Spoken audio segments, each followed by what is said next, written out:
Kita beralih ke informasi lain, pemirsa. Skandal korupsi masih saja terjadi di negeri ini. Belum lama kemarin Komisi Pemberantasan Korupsi atau KPK kembali melakukan operasi tangkap tangan terhadap anggota DPR Bowo Sidik Pangarso dan mengamankan uang senilai 8,4 miliar rupiah. Diduga uang tersebut akan digunakan sebagai serangan fajar untuk meloloskan politisi Partai Golkar tersebut ke parlemen.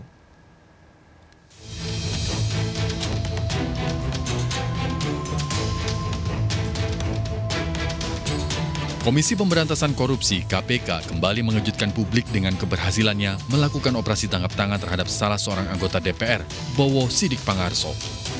Diduga Bowo Sidik melakukan trading influence atau jual beli pengaruh terhadap PT Pupuk Indonesia dengan PT Humpus. Mengingat profil Bowo Sidik adalah anggota Komisi 6 DPR yang membawahi bidang BUMN. Kasus ini bermula ketika PT Humpus meminta bantuan kepada Bowo Sidik agar kapal milik PT Humpus dapat mengangkut kembali pupuk milik PT Pupuk Indonesia. Akhirnya ditandatangani memorandum kesepahaman dengan salah satu materi difungsikannya kembali kapal milik PT Humpus.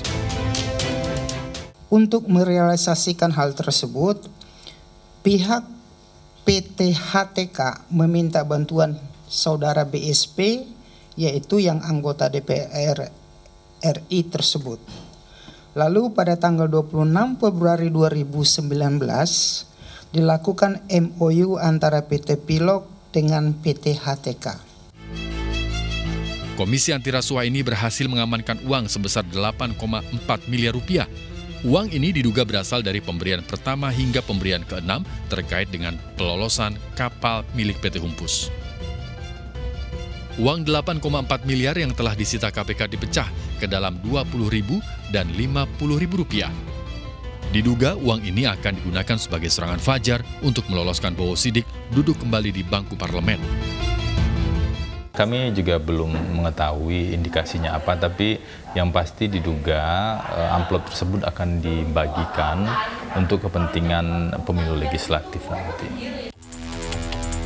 Sebagai caleg incumbent dari Partai Golkar untuk Dapil 2 Jawa Tengah, sangat disayangkan jika Bowo Sidik Pangarso masih tidak percaya diri untuk dapat meraih kembali suara pemilih. Namun melalui pengacaranya, Bowo Sidik meyakini bahwa tanpa uang atau serangan fajar, Bowo dapat melenggang bebas menuju Senayan. Kalau saya lihat sih Pak Bowo ini sangat percaya diri, tidak dengan amplop itu pun pasti ada pemilihnya. Bahkan sampai sekarang pun dia dalam pemeriksaan di kasus ini banyak yang bertelepon ke istrinya, pendukung-pendukung dia untuk tetap memilih dia. Uang 8,4 miliar rupiah dipecah ke dalam 400.000 amplop dengan pecahan 20.000 dan 50.000. 400.000 amplop sudah ditandai cap jempol dan uang tersebut dimasukkan ke dalam 82 kardus dan 2 kontainer.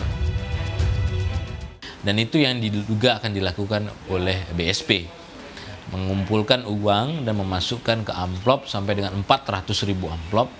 Saya mendengar informasi bahkan untuk memasukkan ke amplop dengan jumlah uang demikian butuh waktu sampai dengan 1 bulan. Selain Bowo Sidik Pangarso, KPK juga menetapkan 2 orang tersangka lain, yakni Idung dari PT Inersia dan Asti Winasti, Marketing Manager PT Humpus. Tapi intinya begini, ada dugaan pemberian uang dari pihak PT HTK, ada 1 orang, pada BSP yang bersama-sama dengan IND. Jadi 3 orang itu yang jadi tersangka dan sedang dalam proses saat ini. Sebelumnya KPK juga telah memanggil AHS selaku Direktur Utama PT Pupuk Indonesia Logistik untuk memberikan klarifikasi terkait kasus distribusi pupuk. Mengingat PT Pupuk Indonesia Logistik masih anak perusahaan PT Pupuk Indonesia. Yang perlu kami klarifikasi pertama adalah direksi kami tidak terjaring OTT, tapi beliau dipanggil oleh KPK ke kantor KPK untuk memberikan klarifikasi atas kasus yang terjadi. Kegiatan bisnis antara perusahaan swasta yang terlibat dengan salah satu anak perusahaan kami itu adalah murni bisnis B2B. Kejutan muncul saat usai pemeriksaan. Di depan awak media, Bowo menyebut jika dirinya diminta Nusron Wahid untuk menyediakan amplop. Nusron Wahid meminta saya untuk menyiapkan 4.000. Sayangnya saat kami meminta konfirmasi, Nusron Wahid tidak bersedia memberikan keterangannya kepada tim delik.